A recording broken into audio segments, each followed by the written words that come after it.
तो कौम और समाज की खिदमत के लिए उस पार्टी में गया हूँ। मेरा अवैसी साहब से कोई भी बैर नहीं। अल्हम्दुलिल्लाह मैं पहले भी उनको अपना लीडर मानता था और आज भी मैं उनको अपना लीडर मानता। क्या बात है।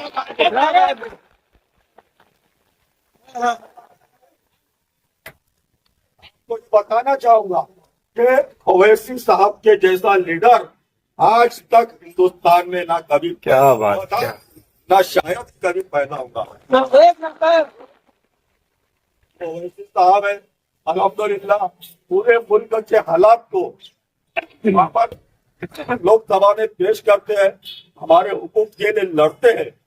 लेकिन आज मजबूरी ये है, मैं एक बहुत छोटा कार्य करता हूँ और मुझे ज्यादा नहीं लेकिन मुझे अपने शहर की बहुत फिक्र है और क्या अपने शहर को महफूज रखने के लिए मैं इस पार्टी को छोड़ा हूँ।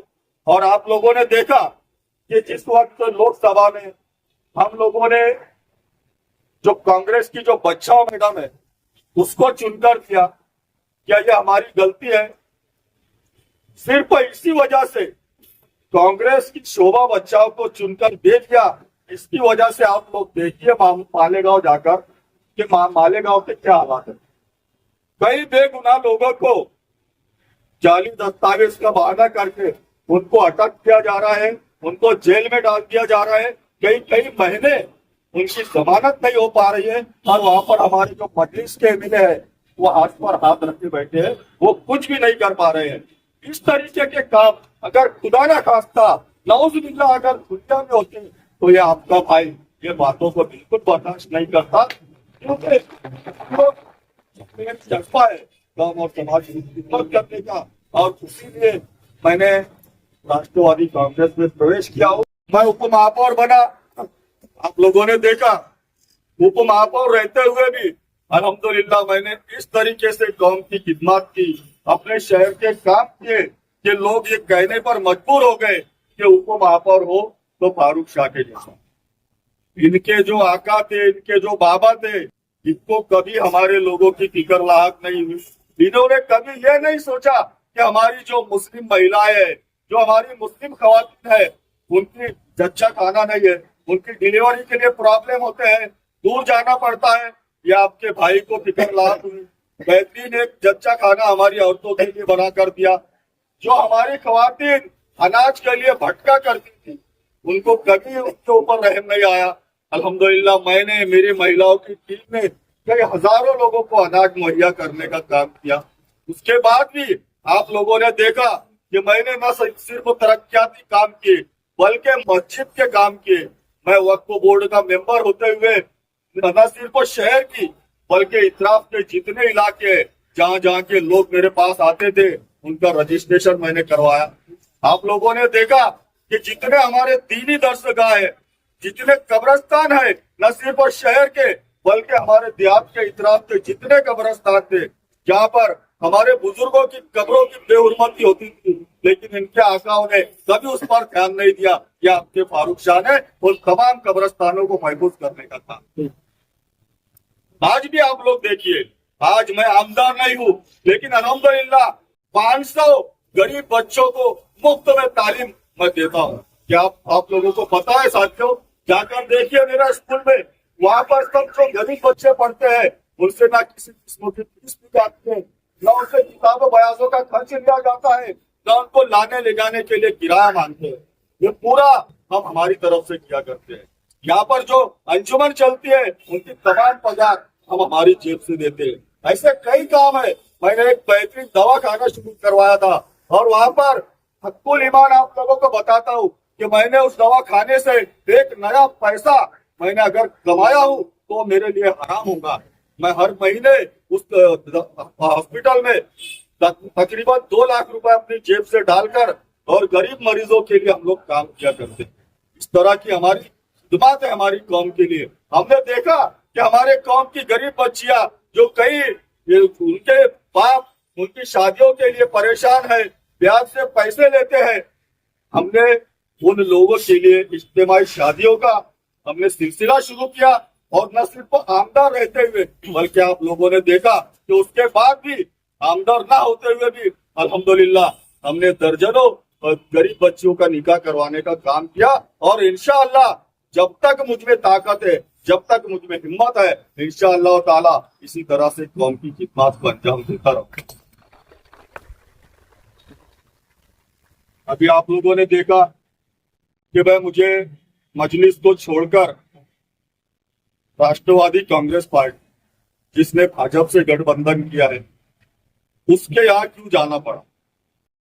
आपने देखा साथियों, 7 महीने से जो शहर का माहौल चल रहा है, अल्हम्दुलिल्लाह जो नॉर्मल किस्म के लोग हैं वो तो अपने घरों में महफूज है, लेकिन ऐसी कई बस्तियों को उजाड़ने की प्लानिंग की जा रही है।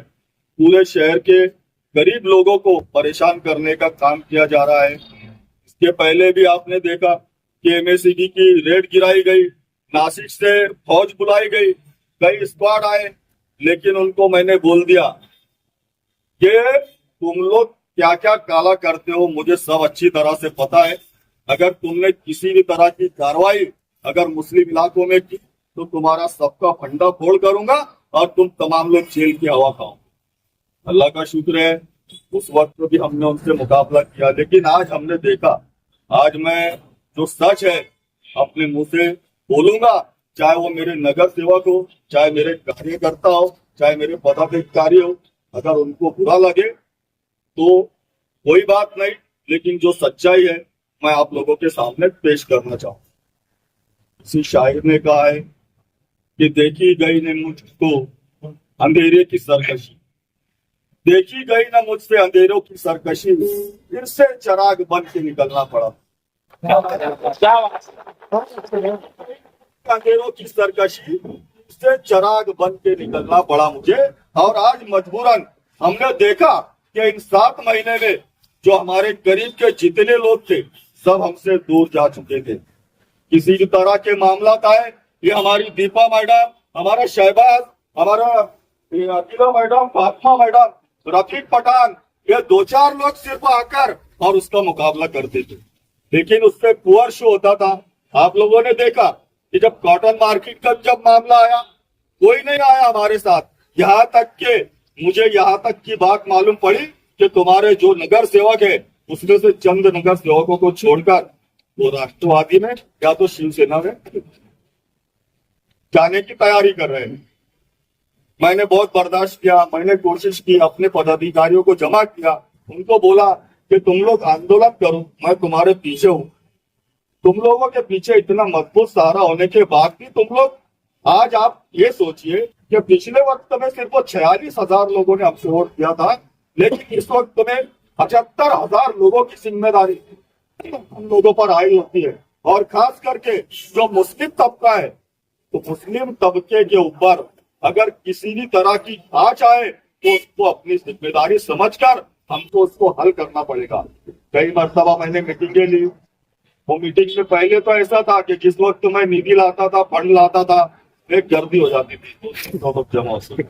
लेकिन जब ये अभी मीटिंगें शुरू की हमने कि भाई हमको समाज के लिए आंदोलन करना है या एमएसईबी के खिलाफ निवेदन देने जाना है, महानगर पालिका के खिलाफ निवेदन देने जाना है, कोई नहीं आता था। सिर्फ ये 8-10 लोग रहते थे और वहां जाकर हमारी पुअर शो हुआ करता था। वो अधिकारियों के ऊपर भी कोई फर्क नहीं पड़ता था। और वहां पर पूरी तरीके से इतने जो अधिकारी है, जो ऑफिसर्स है, उनको बुलाकर पालक मंत्री और उसके बाद में जो उनके जो बड़े नेता है उन्होंने वहां बुलाकर बैठक की और उनको ये कहा कि जो एमआईएम का माजी आमदार है उसके किसी भी तरीके के काम ना किए जाए, सिर्फ जो हमारा आमदार बोलेगा उसके काम किए जाए। इस तरीके का माहौल उन्होंने तैयार किया था। इसलिए मजबूरन मुझे सिर्फ अपने कौम और समाज के मुफाद के लिए, अल्लाह का शुक्र है अल्लाह पाक ने, आप लोगों को पता है कि इससे भी पहले इज्जत, दौलत, शोहरत, ताकत सब कुछ अल्लाह पाक ने आप लोगों की दुआओं से दिए। लेकिन आपको मैंने पहले भी कहा था कि उसके साथ एक जज्बा दिया है, वो जज्बा एक कौम और खिदमत की, कौम और समाज की खिदमत करने का। और अल्हम्दुलिल्लाह मैं इसलिए खामोश नहीं रहा